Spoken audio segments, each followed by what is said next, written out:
Cuando quieras poner a grabar. Listo.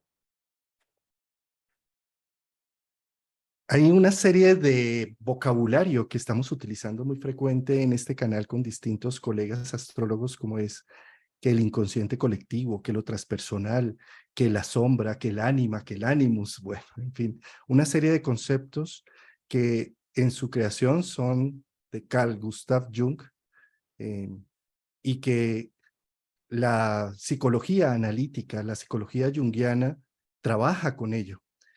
Tenemos un invitado muy especial que para mí siempre es un honor tenerlo en este canal y en estos espacios, a nuestro querido Eduardo Carballo, médico, psiquiatra, analista junguiano de la IAP, todo un referente acá en Colombia de los procesos en educación de psicología junguiana.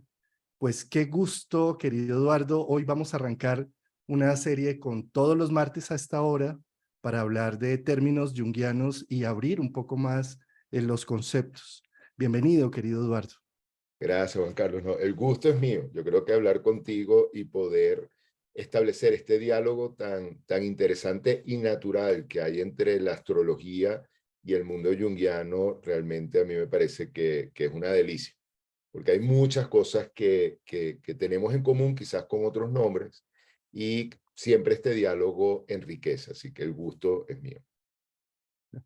Bueno, pues el tema de hoy es el inconsciente colectivo. Este es un tema que me ha gustado mucho en la historia cuando, por allá hace como 10 años o más, entré a la Javeriana a estudiar un diplomado de psicología de Jung. eh, Vimos allí un documental que se llama La naturaleza de los sueños, creo que era, bueno, ahí mostraban cómo Jung llegó al concepto del inconsciente colectivo, y mostraban cómo a raíz de sus pacientes, de los sueños de sus pacientes, de las alucinaciones de ellos y demás, él se empezó a dar cuenta que estos pacientes no tenían contacto alguno con una serie de mitologías y de cuentos, incluso de otras latitudes, y sin embargo aparecían en sus sueños estos modelos y aparecían en sus alucinaciones, y él empezó a hacer allí como un análisis y dijo, es que no todo lo que dice Freud de que estas esquizofrenias o estas situaciones aparecen estas psicoides aparecen es por una represión de lo sexual, sino que aquí hay algo más. Existe algo más que a lo cual él llamó inconsciente colectivo, como si fuera unos modelos que pertenecen a todo el universo en especial y que el ser humano se convierte como en un puente, como a través de sus religiones, mitologías y sus símbolos, da como atisbos de este inconsciente colectivo. Por eso es un término que me encantaría que desarrolláramos y que nos contaras de qué trata el inconsciente colectivo, cómo lo ves, cómo lo defines, cuáles son las asociaciones. Bueno, en fin. Bueno, Fiera, es todo un tema. Yo creo que vamos a ver cómo le entramos porque le podemos entrar por diferentes caminos, ¿no? Porque tiene mucho que ver con no solamente con el ser humano con nuestra estructura individual, sino también tiene mucho que ver con muchas expresiones y representaciones de nuestra cultura, entre ellas la astrología, ¿no? Que creo que son formas nuevamente de ir haciendo puentes entre diferentes miradas. Entonces, bueno, un poco para echar el cuento de Jung, que creo que es interesante, porque obviamente las verdades están allí siempre. Yo creo que lo interesante es cómo en diferentes momentos, en diferentes tiempos, hay alguien que logra como ver una verdad que estaba allí, pero que otras personas no lo habían visto, pero una vez que lo ve, es muy fácil integrarla. Yo digo que por eso el tema este de hacer visible lo invisible, a mí me parece siempre ha sido una invitación increíble, ¿no? Lo que tú haces en tu terreno de la astrología es hacer visible lo invisible. O sea, hay algo que tú ves que yo no puedo ver y en ese sentido permites que yo, una vez que me lo muestras, entonces empezamos a reconocer. Entonces, el cuento con Jung yo creo que es muy interesante porque si nos ponemos en la época donde todavía el inconsciente no se había visto, se sabía que estaba por allí porque habían muchas personas estudiando y buscándolo, ¿no? Había un grupo en París, había un grupo en Viena que liderizaba, bueno, dentro de las personas más importantes estaba Freud, y había un grupo en Zúrich, en Suiza. Y dentro de este grupo estaba Carl Jung. Él estaba haciendo una cantidad de aproximaciones a entender cómo es que los seres humanos nos comportábamos, en qué nos diferenciábamos. Y él trabajaba con pacientes psicóticos. Él trabajaba porque se estaba formando como psiquiatra y trabajaba con pacientes psicóticos. Los que hemos estado vinculados con pacientes psicóticos, sobre todo esquizofrénicos, sabemos que el mundo interno de alguien que tiene una condición de esquizofrenia, más allá del sufrimiento que tiene, porque obviamente hay un gran sufrimiento, pero es un mundo de una riqueza excepcional. O sea, la forma que yo tendría de transmitirlo es alguien que vive en una dimensión muy etérea, pero que está llena de cosas. El sufrimiento que tienen es porque obviamente dentro de esas cosas hay imágenes, hay experiencias que pueden ser muy amenazantes y que los puedan hacer sentir muy vulnerables. Y por otro lado, que al ser un mundo tan diferente, bueno, la conexión con la realidad no es fácil. Pero en esta conexión profunda, permanente, porque él vivía dentro de un hospital psiquiátrico. Entonces, en esa conexión directa con estos pacientes que estaban en esta situación, encontraba que los pacientes muchas veces en su comunicación le daban imágenes como muy particulares. De hecho, imágenes que eran como muy disruptivas, que podían ser muy chocantes. Y para su sorpresa, Jung era un hombre muy interesado en conocer otros marcos culturales, empieza a viajar. Y para su sorpresa, esas imágenes que le habían transmitido los pacientes, las empieza a encontrar en imágenes que le transmiten en sueños otras culturas africanas que no tenían nada que ver con la cultura europea, culturas norteamericanas que no tenían, de los Estados Unidos, que no tenían nada que ver tampoco, de nativos, indígenas nativos de los Estados Unidos que no tenían ningún tipo de contacto con la cultura europea, y empieza a encontrar cómo se repiten estos motivos, se repiten estos símbolos. Y ahí es donde empieza a elaborar el tema de, mira, aquí hay algo que nos conecta independientemente de la educación que hemos tenido, independientemente de la cultura que tenemos. Él tiene, aparte que Jung tiene una cosa muy interesante, que él se tomaba muy en serio las experiencias personales. Entonces, además de todo esto, él tiene un sueño donde en el sueño él está en una casa y él empieza a explorar la casa, y en la casa, en la medida que va explorando y va recorriendo diferentes pisos de la casa, diferentes niveles, se empieza a dar cuenta que en estos niveles van cambiando etapas de la historia de la humanidad. Entonces él va bajando, va bajando, va bajando, hasta que al final entra como en un sótano y ahí se encuentra ya solamente unas osamentas y unas cosas de piedra, algo así muy de la edad de piedra. Y en ese momento, con toda esta intuición que él tenía y con esta imagen, él dice, bueno, es que definitivamente en nuestra psique nosotros tenemos incorporado la memoria de la historia de la humanidad que hemos venido recogiendo a lo largo de los siglos. Y entonces ahí él establece, él dice, mira, nosotros tenemos en nuestro inconsciente, nosotros tenemos un nivel que podemos llamar el inconsciente colectivo, donde están todas esas memorias recogidas, independientemente que no tengamos acceso a ellas. Por eso es inconsciente. Y bueno, de ahí surge todo este planteamiento maravilloso del inconsciente colectivo. Oh, qué belleza. Y es que lo interesante es que así como los esquizofrénicos podían mostrar estas imágenes por sus alucinaciones, o sus pacientes podrían mostrar también estas imágenes con los sueños, estas imágenes también se ven retratadas en la mitología y en las religiones. Y la diferencia es que la mitología es como un cuento social, mientras que el sueño es como un cuento individual, ¿sí? Y la mitología terminaba siendo un puente para tener esos símbolos que me permitían conectar con esa memoria colectiva y conectar como con el sentido de algo más vasto que el propio ser humano, ¿no?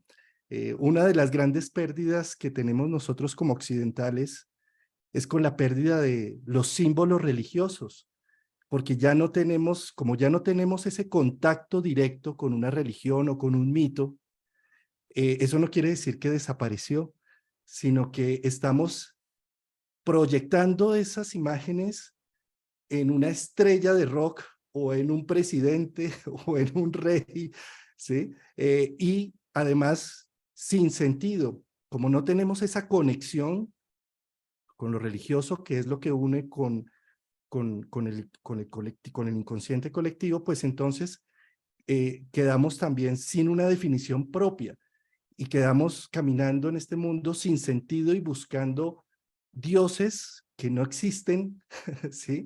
Aquí y sin definición propia. Entonces, ¿qué es ser un hombre? ¿Qué es ser una mujer? ¿Qué es ser una familia?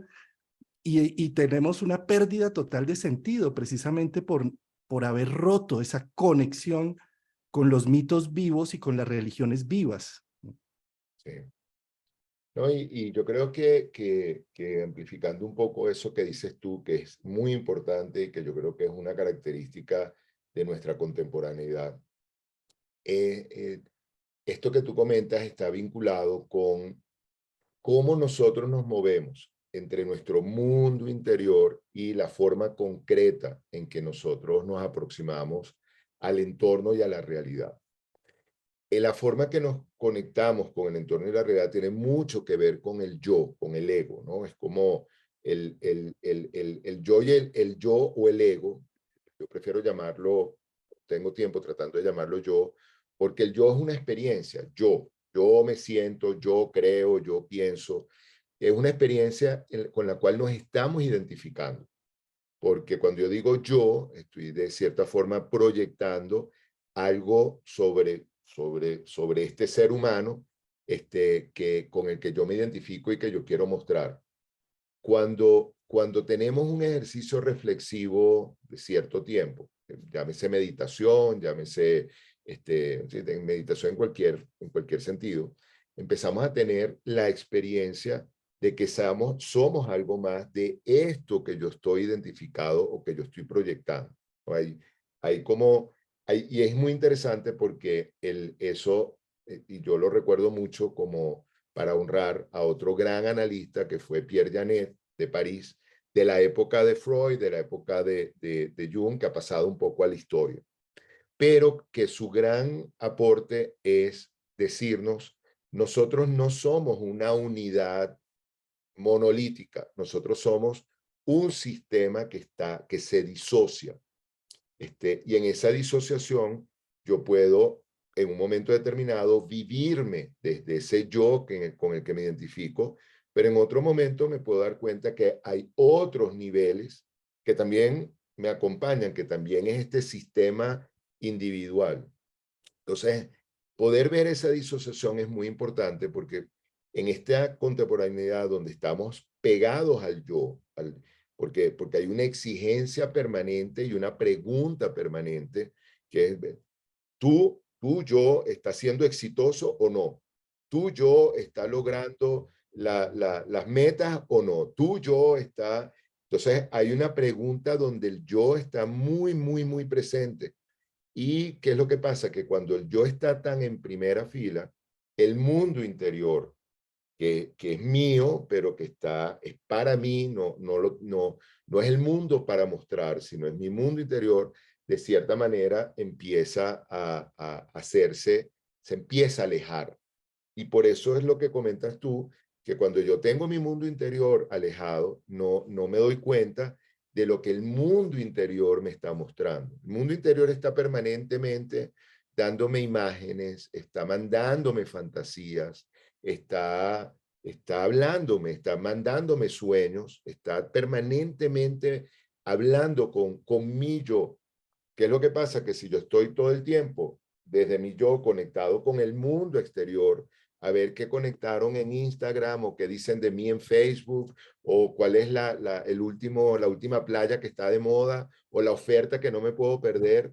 Entonces, bueno, el mundo interior queda detrás de lo que puede simbolizar esto, que yo creo que es el símbolo de la contemporaneidad, que es fantástico, pero que también, si lo podemos ver, es una llave que me está trancando mi mundo interior, porque es la llave que me abre a una exterioridad superlativa. Entonces, en ese sentido, esa conexión con el mundo interior se va perdiendo. Por eso es que yo creo que estos planteamientos, esta aproximación como la tuya hacia la astrología, en este momento es oxígeno, porque es una manera que colectivamente podemos ir entrando a activar ese mundo interior.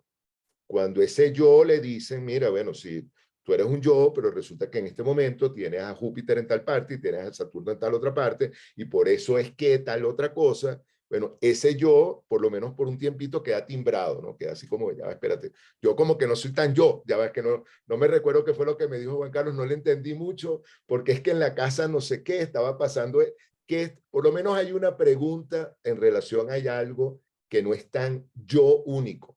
Y esa pregunta es fundamental porque de una manera natural activa orgánicamente esas imágenes que están ahí, ¿no? Es como, ya va, que quiere, yo me imagino, no sé cómo será la experiencia o si hoy en día hay vírgenes astrológicos, no sé, ¿sabes? Porque yo creo que la astrología ya tiene un cierto tiempo y la gran mayoría de las personas ha tenido una cierta conexión. Pero yo me imagino una persona que va por primera vez, que nunca ha oído hablar de astrología, y le dice, mira, es que tu sol, claro, aquí se ve clarísimo, como hablan ustedes, ¿no? Aquí todo está muy claro, mira. Es que resulta que tu sol lo tienes en Acuario y aquí tienes un ascendente en Capricornio que hace tensión con la cosa. Y mira, por aquí está Urano y por aquí está Júpiter y por aquí está... Y de repente uno dice, ya va, ¿dónde está todo eso? Y todo eso soy yo. Hay una pregunta acerca de esa, por un lado, riqueza que somos, en ese elemento dinámico que somos y en esas tensiones que somos. Y yo creo que eso es lo rico y lo valioso que tiene el poder vernos en diferentes niveles, en diferentes tensiones, en diferentes, sí, como en diferentes puntos, ¿no? Es como ese yo que solamente ve, bueno, si hoy compro o no compro la oferta, si hoy estoy del 1 al 10 en tanto en el ranking de éxito o no, bueno, es como que baja otra cosa, se mueve otra cosa y no es tan único. Entonces creo que eso es importantísimo. Uy, el mismo Jung, creo que en el libro este de Recuerdos, Sueños y Pensamientos, dice que cuando va a África o cuando va a Estados Unidos a las tribus, él se ve caminando por unos espacios en donde no entraba la civilización y él dice, tal vez lo que estoy buscando es deshacerme de esta fachada occidental europea para reencontrar el ser humano que llevo dentro, ¿no? Con lo que me va a contar eh, el chamán, esas historias se convierten ahí vivas porque me despojo de esta occidentalidad. Y eso que Jung en esa época no tenía celular, pero igual estaba atacado constantemente, como todos los occidentales, ahora que vivimos en una ciudad, estamos constantemente atacados por mantener un status quo, por mantener una fachada, por tener unas respuestas sociales adecuadas, por mantener a la sombra lo más alejado posible para que me muestre que soy generoso, amplio, bello y altruista, ¿sí? Y desconectándome con el instinto que llevo dentro, con la conexión con los mitos, con los cuentos, con la misma religión, con los mismos dioses, y perdiendo sentido a todo lo que hago hacia afuera, ¿no? Como indudablemente la astrología, cuando ya mira uno un tránsito, una progresión, y le atina uno además a lo que está viviendo el personaje en cuestión, que le está uno consultando, dice, pero ¿cómo supo eso?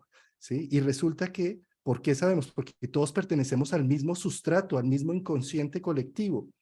Y esos movimientos que suceden en el cielo no es que hayan hilos invisibles con un planeta, simplemente lo que muestran los planetas y el horóscopo es un calendario, es un horóscopo, una observación del tiempo, de cómo este inconsciente colectivo tiene unos ritmos, y esos ritmos hacen que si soy Tauro y llega Urano, que no llegaba hace 84 años a este sitio, me despierte, me renueve, me rompa los esquemas que tengo hasta ahora y me llame a una revolución interna para mirar otros valores que hasta ahora no he visto, ¿sí?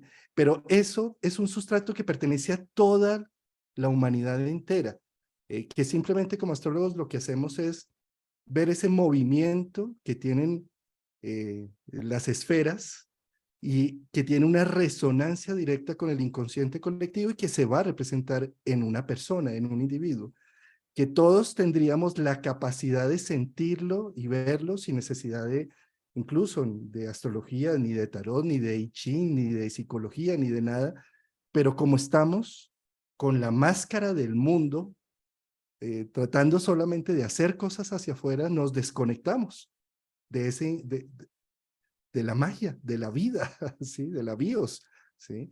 Y al desconectarnos, pues perdemos sentido, no le encontramos sentido a nada, entonces ya no importa nada. Y por eso también tanta barbarie, porque como ya no importa nada y como nada tiene sentido, pues ¿qué más da acabar ya con, terminar con acabando el planeta o qué más da hacer una cosa o la otra? ¿Sí? Y tú comentas algo que yo creo que es muy importante porque creo que atraviesa de alguna manera el planteamiento evolutivo que puede, que está vinculado con este moverse alrededor de la carta natal o alrededor de la carta. Y por otro lado, cómo moverse en lo individual y cómo moverse como humanidad, porque son como diferentes concepciones de movimiento y de tiempo. Cuando nosotros nos ubicamos en el yo es muy presente, el yo es muy individual, es la experiencia nuevamente yo con lo que yo me identifico. El yo tiene cosas maravillosas porque si no, no pudiéramos sobrevivir, si no, no pudiéramos estar acá. Si mi yo no me dice, mire, pon la alarma porque te tienes que despertar para hablar con Juan Carlos y tienes que despertarte tanto tiempo antes porque eso lo hace el yo, o sea, eso es lo que me permite a mí funcionar y adaptarme y ser autónomo en la realidad. Pero ¿qué es lo que pasa? Que en esa construcción con lo que yo me voy identificando, el yo vive aterrorizado. El yo, la emoción del yo por mucho tiempo, para bien y para mal, es el miedo. Y es el miedo al otro, porque bueno, porque es que si yo me descuido, el otro me ataca. Es el miedo a que no suene el despertador y entonces imagínate que yo me vaya a despertar a las 9 y ya pasó la hora y entonces perdí la oportunidad de hablar con Juan Carlos. Empieza el miedo, el yo tiene mucho miedo, porque en el fondo, frente a toda esta construcción de lo que es la psique, él sabe que tiene un puesto privilegiado, pero un puesto muy débil, porque mucho de lo que se construye y mucho de lo que construye es falso. Es como eso que yo me creo y eso que yo me digo. Mira, la mayoría de las cosas yo no las necesito. O sea, hay algo, bueno, y creo que en eso lo compartimos cuando uno explora otras culturas más simples, por ejemplo, como cuando uno va y visita a los arhuacos en Santa Marta, que viven de una manera simple, pero riquísima, porque realmente son su yo, no necesita, su yo está absolutamente conectado con una realidad. Yo no necesito vivir en el apartamento de no sé qué cosa en Bogotá o en Nueva York. Yo no lo necesito. Yo necesito un techo en el cual yo pueda refugiarme del frío y del calor. Yo no necesito estar tomando el tal licor o comiendo tal cosa. No, yo necesito algo que apacigüe el hambre y de alguna manera, mientras más mantenga la autorregulación, mejor. Yo no necesito una marca o una cosa, no, yo con un tejido que yo aprendí a hacer porque me lo enseñó mi papá o mi mamá, yo me hago la ropa, eso es lo que yo necesito, no necesito más nada. Mientras que el yo en nuestra cultura, que es un yo muy vinculado con la competencia, y yo siempre digo que no hay nada más complicado que la marca, porque la marca es el resultado, es una distorsión de una buena competencia. Cuando todos hacíamos una sandalia de piel de oso o de piel de oveja o de lo que nos tocara, bueno, todos teníamos, hasta que un día yo veo las sandalias de Juan Carlos, ay, qué bonito y eso. Ah, no, es que tú no sabes que me encontré ahí, por ahí hay unas ovejas negras que me las encontré. Ay, ovejas negras, todas las mías son blancas. Ay, yo quiero una sandalia como la de Juan Carlos. Entonces se hace una cola gigantesca comprando sandalias de oveja negra de Juan Carlos. Entonces ahí empieza el rollo.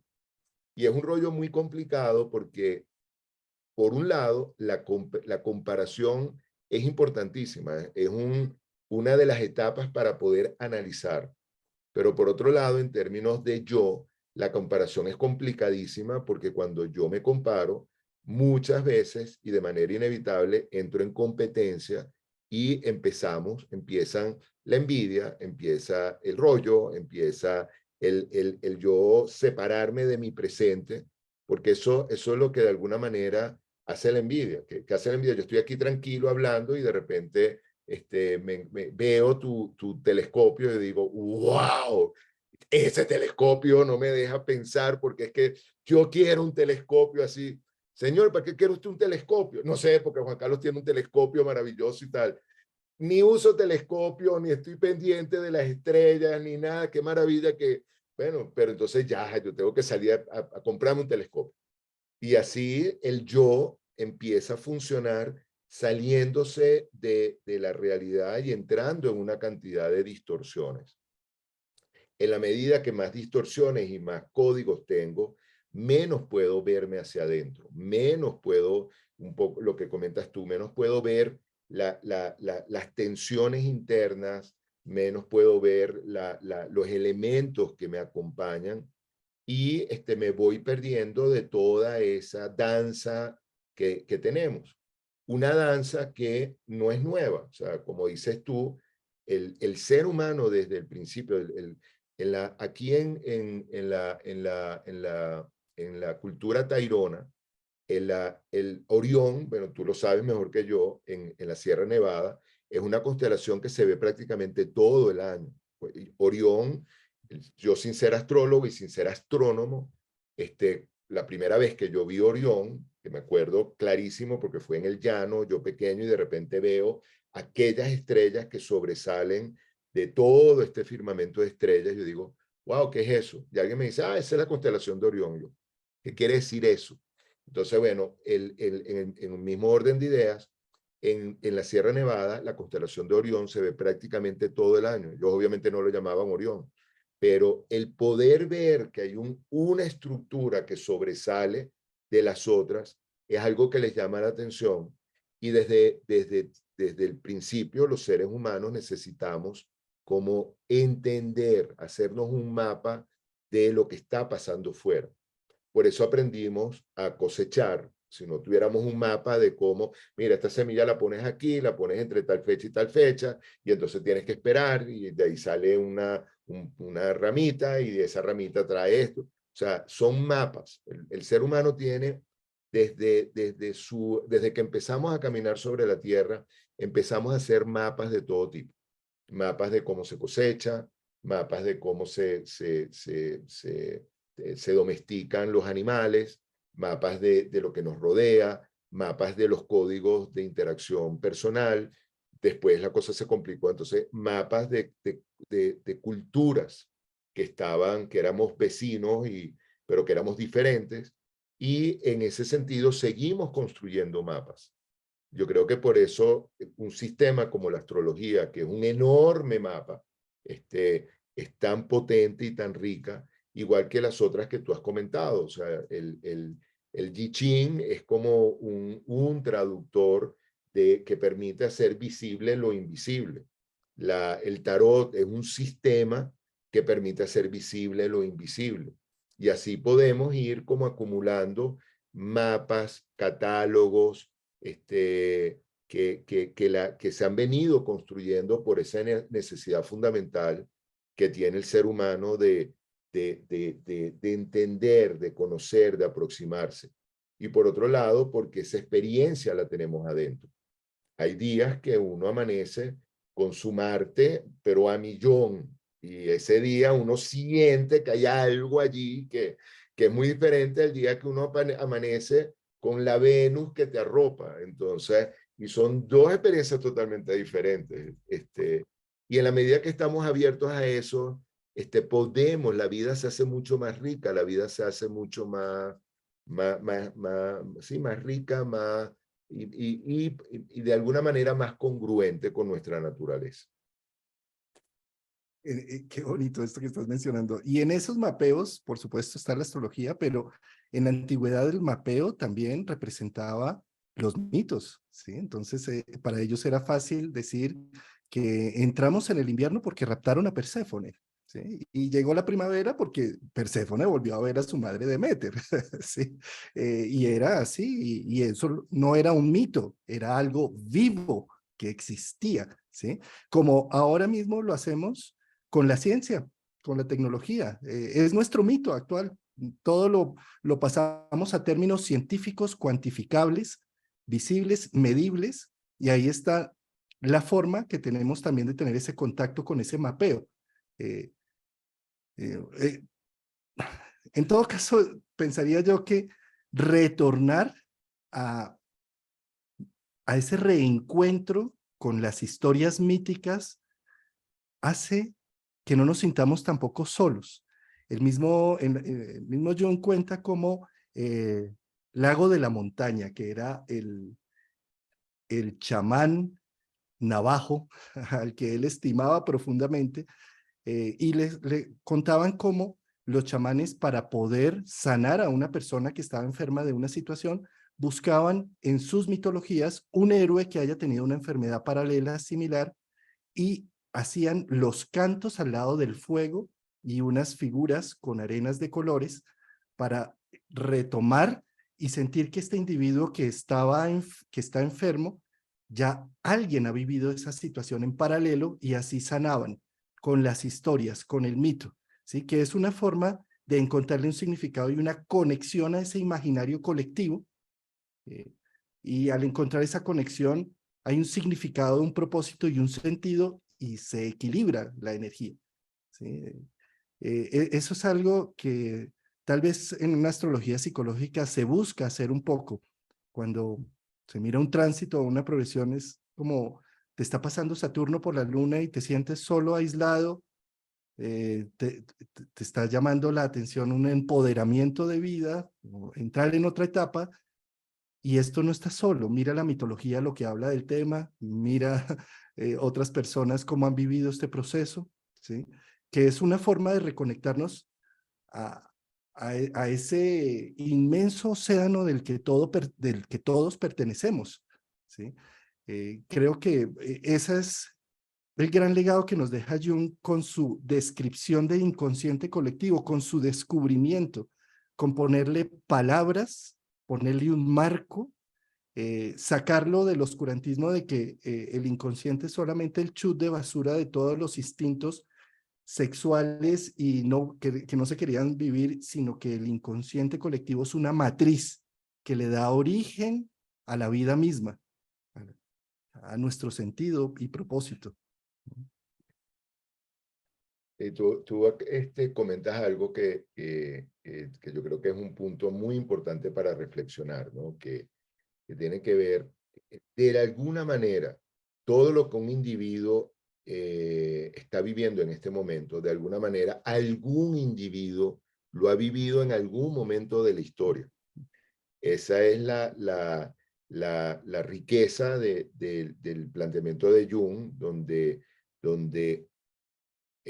respetando lo individual, por otro lado, relativiza también ese elemento individual, que es lo que llamaba la amplificación, ¿no? Es como yo llego, no, porque yo estoy en una situación muy complicada con mi pareja, estamos pasando por una crisis y estamos pensando si nos mantenemos, nos separamos y tal. Ah, bueno, entonces te vienen el mito de las crisis matrimoniales. Que Zeus y Hera, bueno, esta gente, estos dos que vivían, Zeus portándose mal y era persiguiéndolo y yo ya no aguanto más y no llegas a la casa y si llegas vas a ver y otra vez de crisis en crisis hay todo un ritual en que era se iba, se hacía un baño y ella regresaba y otra vez entonces y otra vez se repetía y así encontramos cantidad de elementos donde un enamoramiento que bueno que me está poniendo en peligro toda mi vida y tal, bueno, Paris y Helena, o Eros y Psique. Entonces, bueno, mira, sí, van en contra de todo y transgreden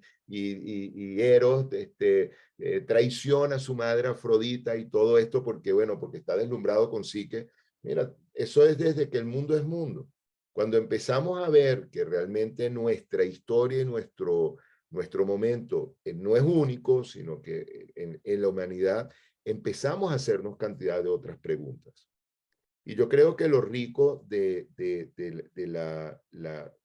lo que estamos viviendo en la contemporaneidad es que gracias a la tecnología tenemos una aproximación a una cantidad de mapas, de catálogos, de todo esto. Y yo creo que lo rico es, bueno, cómo empezamos a compararnos y darnos cuenta de los puntos que tenemos en común y cómo podemos enriquecernos una cosa con la otra. La mitología, que antes era una especialización que había que hacer, hoy en día, afortunadamente, bueno, con los medios tecnológicos, tenemos un acceso directo para poder, en términos de expresiones antiquísimas, poder reconocernos.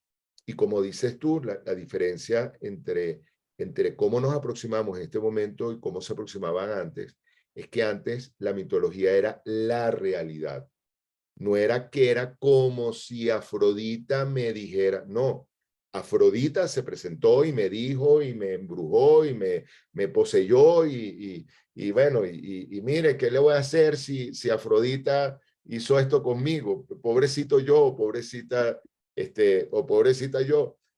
Hoy en día nos aproximamos un poco más desde la cabeza, desde un sentido metafórico, que yo creo que es importante comentarlo porque todavía metafóricamente hay una conexión con esa Afrodita. El tema es cuando se literaliza, ¿no? Que entonces, es que yo, como tengo mi Afrodita en casa 8, entonces yo soy, señora, espérese, ya, eso no, se tiene eso tampoco es así, o sea, entonces se literaliza y de alguna manera desde el yo, desde el miedo que tienen, que no la juzguen o que no lo juzguen o que, es que yo no tengo la culpa porque es que yo tengo Afrodita en tal parte, en tal otra y mira, y yo no tengo la culpa. Entonces, ya va, bueno, entonces hay diferencias de experiencias, diferencias de niveles de conexión que creo que son muy, muy importantes como poderlas reconocer y poderlas ubicar.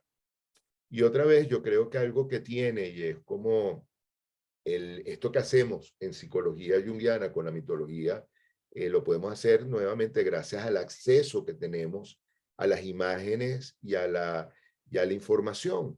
Porque si no tuviéramos, lo pudiéramos entender, pero es más complicado. Entonces, como dices tú, el mito es un recordatorio. ¿Cómo empezamos la mañana? De manera orgánica y de manera más balanceada. Hay mitos que hablan de ritos ¿qué pasó aquí? No, hablan, no, es que él le lee a uno las manos también. ajá, hay mitos que hablan de ritos de cómo iniciar la mañana. Hay mitos que hablan de los procesos de enamoramiento y de aproximación, de los procesos de encuentros familiares. Hay mitos que nos hablan de la parte productiva, porque alguien trabaja con analizando, porque alguien trabaja con las manos, porque alguien trabaja con las hierbas. O sea, hay cantidad de elementos que nos van aproximando y que nos van como, como permitiendo reconocer lo diferente que somos los seres humanos, que hay entre otro elemento dentro del inconsciente colectivo, que entonces es el tema de los arquetipos, ¿no? Como en ese inconsciente colectivo, que fue un gran territorio, fue como haber descubierto América, un gran territorio que no se había explorado, y cuando lo empezamos a recorrer, entonces en ese territorio empezamos a identificar patrones de comportamiento que estaban allí, en los que la humanidad se puede reconocer, que es lo que llamamos arquetipos. Entonces, y por eso es que los mitos y los personajes que aparecen en los mitos, que son los dioses de las mitologías, forman parte de esos arquetipos que encontramos, esos moradores que encontramos en ese inconsciente colectivo, que tienen formas de expresarse, formas de relacionarse, formas de ver el mundo, formas de manifestarse, y entonces ahí se completa un mundo espectacular que es el que nos dejó Jung en relación al inconsciente colectivo de los arquetipos, ¿no? Que es fascinante. Entonces, No, del cual le vamos a dirigir todo un programa el próximo martes de arquetipos. Tú estás mencionando ahí un terreno muy interesante que es la literalidad con el mito, ¿sí? Esto es algo, es que un mito no es una historia como contando la historia de un personaje que vivió históricamente, sino pudo o no vivir y pudo o no dejar rastros en el mundo físico, pero el mito es simbólico. El mito no está buscando, no es como en History Channel que hace como 5 años o 10 años, ya no me acuerdo, sacó todo un programa de tratando de desenmascarar la Biblia, encontrando a ver si es que el Mar Rojo si se había partido en dos, que es que si, si Jesús sí vivió en tal sitio. Esa literalidad no va con el mito. El mito simplemente lo que busca es relatar algo de este inconsciente colectivo que nos pertenece a todos, independiente de que el ser haya vivido o no, ¿sí?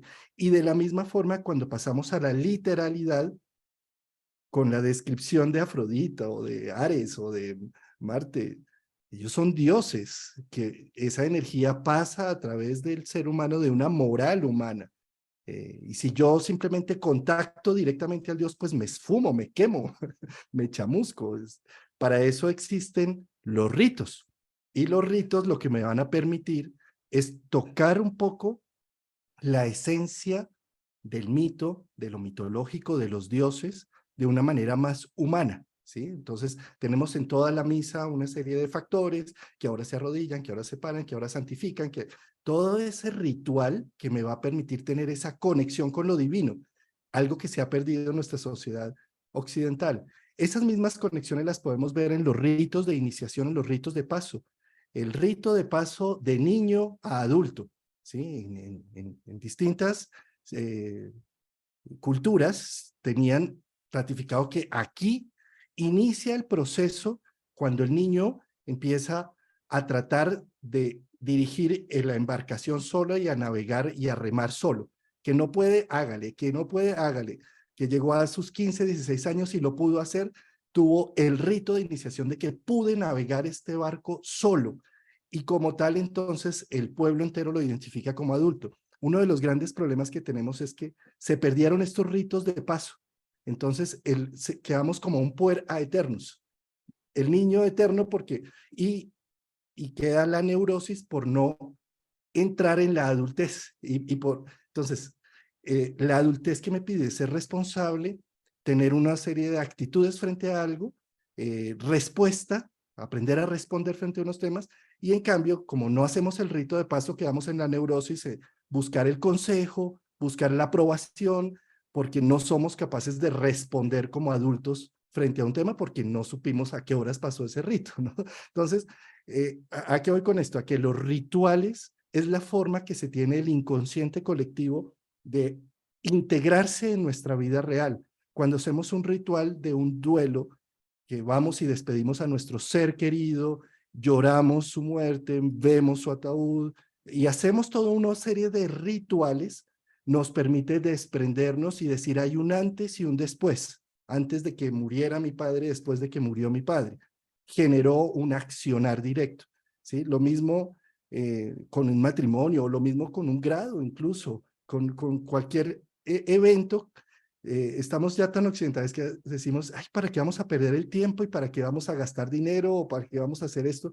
Cuando el ritual es supremamente importante para tener una conexión directa con el sentido y el significado de lo que me está sucediendo en mi vida. No, y eso que tú dices es importantísimo por dos cosas, ¿no? Uno, por amplificar un poco psicológicamente el valor que tiene. Y por otro, por lo que tú comentas, por un llamado de atención de cómo en el mundo contemporáneo se ha perdido tanto los rituales, el hacer el ritual como el sentido del ritual. Los rituales son movimientos que permiten, por un lado, tener una experiencia y desde esa experiencia tener una conciencia de esa experiencia. Ahí, por lo general, el ritual marca un antes y un después. Hay rituales que son fundamentales, que marcan un antes y un después. El ritual de la sexualidad, cuando uno tiene conciencia de la sexualidad, ya pasamos a otra cosa, ya no hay ya no podemos regresar al antes. O sea, marcó la vida. La muerte, un ritual funerario, marca un antes y un después. Esa persona que despedimos ya no va a estar, ya es imposible como... Pero hay rituales donde ese antes y después son menos trascendentales. El ritual de empezar el día, el ritual de cerrar el día, el ritual de darle la bienvenida a alguien.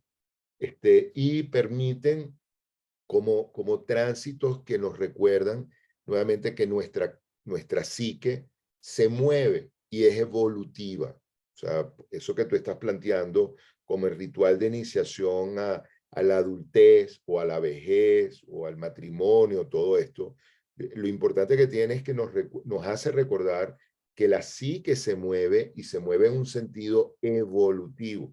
Entonces, hoy en día, un poco el mensaje contemporáneo es que no nos movamos. O sea, uno no le puede salir una arruga, uno no se puede envejecer. Pero cada vez que a mí me hablan de que no, que estamos a punto de llegar a vivir 105 años, Dios mío, yo entro en pánico. Yo digo, yo no quiero vivir 105 años, por el amor de Dios. O sea, no es que me quiero morir ahorita, pero ya va, el cuerpo, imagínate tú la ansiedad de ese yo que midiéndose permanentemente a ver qué tanto envejeció, qué no tanto no envejeció, o sea, toda la energía puesta en una cantidad de cosas para posponer algo que inevitablemente va a pasar. Nos vamos a morir. El tema no es si nos vamos a morir o no, el tema es cómo vivimos y cómo nos entregamos a esa muerte, cómo morimos. El tema no es si nos vamos a morir o no. Claro que nos vamos a morir. A los 105, a los 200 años, como Matusalén a los 800 años, eso no importa. El tema es la angustia de yo no me puedo morir. Yo, nuevamente, el yo no se puede morir. Señor, por eso es que es tan importante como poder tener la experiencia de que este sistema se va a morir y que ese yo dentro del sistema se va a morir y que tiene que aprender a morirse. Y parte de lo que los ritos enseñan es aprender a morirse un poco, ¿no? Tú hablabas de la misa y es un tema que yo comento muchísimo, o sea, ¿por qué? Esa es una percepción mía. ¿Por qué tantas religiones han perdido tantos adeptos? Porque los ritos riquísimos, importantísimos que tenían, perdieron el sentido. Como decías tú, hablando de la misa es un rito de una riqueza impresionante. El por qué uno se levanta, por qué uno se sienta, por qué uno se arrodilla, por qué uno canta, por qué uno se entrega, por qué uno hace silencio. Cada uno de esos elementos de ese rito tiene un sentido. cuando uno le dice, bueno, que tiene que ir a misa porque si no va a terminar en la quinta paila del infierno porque usted se muere hoy y se muere en pecado mortal. Bueno, llega un momento que uno dice, ya va, pero ¿cómo me como esto? O sea, yo no voy a misa no por no morirme en pecado mortal, porque no, o sea, la idea sería, déjame ir a misa porque tengo este ritual de esta riqueza que me puede conectar, porque no es una garantía, pero que me podría conectar con algo. Bueno, cuando hasta el sacerdote cree que es que está dando la misa para evitar que uno se muera en pecado mortal, sabe que no voy más a misa. Entonces, empieza uno a buscar cuáles son sus misas. Y entonces, bueno, por eso es que hoy en día hay gente que va a misas tibetanas, a misas budistas, a misas arhuacas, a misas chamánicas, a misas astrológicas, a misas junguianas, a misas... Bueno, a yoga, a biodanza, que son temas que también me dan esa conexión y que me dan más significado profundamente. La terapia para muchas A personas tiene terapia. el equivalente de un ritual de, sí, tal cual. No, qué belleza de tema. Contarles a nuestros oyentes de Eduardo Carballo que tiene una página de internet que debajo de este video consiguen el enlace, se llama arquetipus.com, en donde ofreces allí una serie de cursos, de seminarios, de talleres, ¿sí? Y que además Eduardo Carballo tiene un canal en YouTube que se llama Arquetipus, ¿sí? En donde estás haciendo videos casi semanal o quincenal, ¿cierto? Más o Nosotros menos. tenemos casi 3 años haciendo conversatorios semanales. O sea, parece mentira cómo pasa el tiempo y parece mentira sí, esto empezó casi que como pasan las cosas muchas veces, casi que por accidente, y ya tenemos años con una cantidad de material, de entrevistas, de conversatorios con gente maravillosa, entre los que por supuesto estás tú, que nos has acompañado varias veces. No, ha sido realmente una experiencia muy, muy rica. Invitarlos, estás en YouTube, también estás en Instagram se llama Somos Arquetipus. Mira, ahí estamos. Aquí estamos los dos. Muy bien. Pues, Eduardo, qué placer hablar de estos temas contigo. Vamos a abordar septiembre, los martes de septiembre, hasta ¿cómo fue la fecha? Hasta el, espérame, reviso acá, lo que Sí, es el 5, 12 y 19 de septiembre. Vamos a seguir haciendo estos programas. Hablando, seguramente en la próxima hablaremos del significado de los arquetipos, qué es un arquetipo, cómo se expresan. Posteriormente seguramente hablaremos de la sombra, otro tema junguiano que a veces también eh, lo abordamos. Y bueno, y cómo no de ánima y ánimus, las figuras internas masculinas y femeninas. Es unos temazos, definitivamente. Muchas gracias, querido Eduardo, por estar acá acompañándonos. no, a ti, Juan Carlos, por la invitación. Realmente fue un placer. Qué rico empezar el día así. Entonces, te lo agradezco muchísimo. De verdad que, no, muy, muy rico. Te lo agradezco mucho. Bueno, pues te mando un gran abrazo y estamos en contacto. Igual. Gran abrazo. Chao.